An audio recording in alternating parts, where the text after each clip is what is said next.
there's a kind of Marxist element of dismantling an entire system, and overturning all the earthly hierarchies, right? Like that's part of this CRT impulse as well. And so I don't know if it's compatible with Christianity. I mean, I think although it's interesting that it doesn't, for a movement that has this big iconoclastic element to it. And remember, iconoclasm is also part of the Protestant Christian tradition as well, right? Yep, absolutely. Um, You mean the knocking down of statues, the renaming of schools, the erasure of the past, and the need to have a new day. This is the Reformation again, and to get rid of the cult of the saints, that it's false in some way, right? So like your cult of George Washington is false. Your cult of MLK Jr. is false. Yeah, and so we tear it down and replace it with something else, and so it is like a new clerical class, like assuming its place in a revolution. But it's interesting that maybe it's because the Christian church, the formal Christian church, is just too unimportant.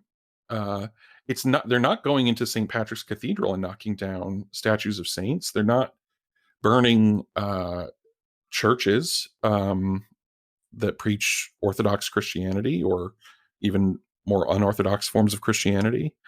They're focused on history and on the American civic religion. So anyway, it's just, I don't know. It's just interesting that the statues that I run to for consolation or inspiration aren't the ones getting knocked down.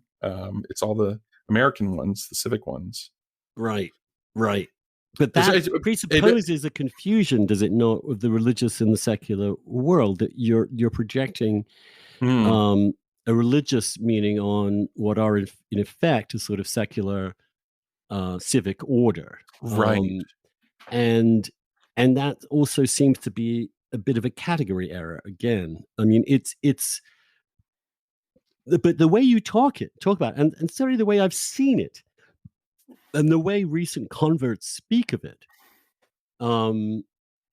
it's a very Christian impulse. But of course, at its very heart, it's atheist. It's profoundly atheist. The thinkers who are the origin of this really had no belief in the afterlife, have no belief in the individual soul, and see individual human beings as, and this is what's kind of fascinating, as mere bodies.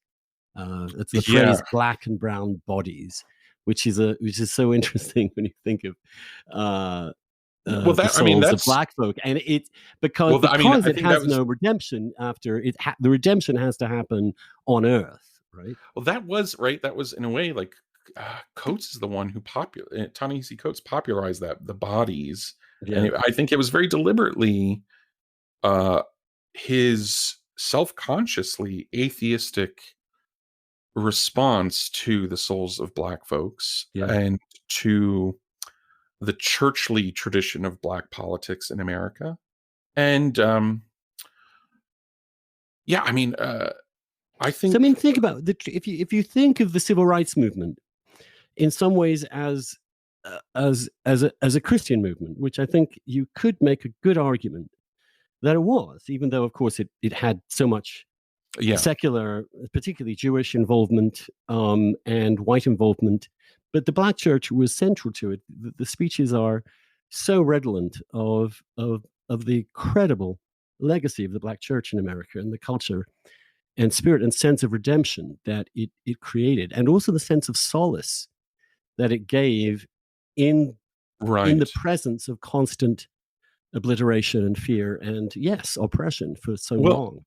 But if I could, I'd like to steelman the Coatesian critique, right? Okay. So I think if by focusing on the bodies of black folks, you are saying that I think for him it increases the imperative for justice in this world, right? That's always been the kind of atheist progressive critique of Christianity, is that by postponing the final justice into the hereafter, you're kind of letting your society off the hook.